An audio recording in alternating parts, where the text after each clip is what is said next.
স্বপ্নেরা ভাসে আকাশে, কিন্তু অলস হৃদয়ে তারা থামে না।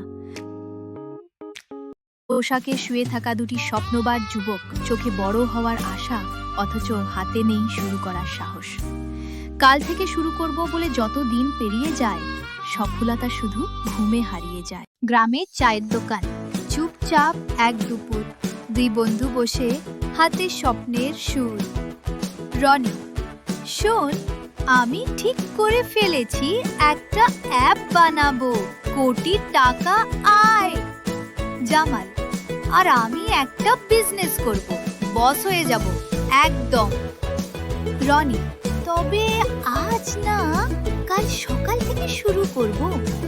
জামাল, হ্যাঁ রে, আগে ঘুমটা ঠিক করুক। দিন যায়, দিন আসে, স্বপ্ন তবু আগের মতোই রয়। জামাল, তোর অ্যাপ কই?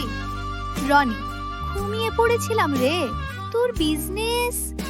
জামাল, মা বাজারে পাঠায় দিল। এক বৃদ্ধ এলেন, চোখে ছিল বুদ্ধির দীপ্তি। বৃদ্ধ, স্বপ্ন দেখা ভালো, কিন্তু হাঁটা শুরু না করলে স্বপ্নে পৌঁছানো যায় না বাবারা।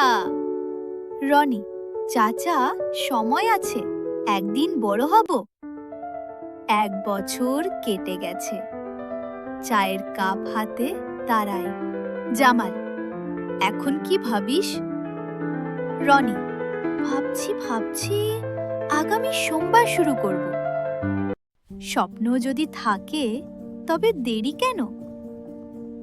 স্বপ্ন পূরণ করতে হলে শুধু ভাবলেই হয় না, কাজ শুরু করতে হয়, নয়তো স্বপ্ন রয়ে যায় অলসতার ছায়ায়। স্বপ্ন দেখো, কিন্তু সেই স্বপ্নের পেছনে ছুটতে শেখো। অলসতা শুধু স্বপ্নকে ধ্বংস করে দেয়। কাজই একমাত্র পথ, যেখানে স্বপ্ন বাস্তব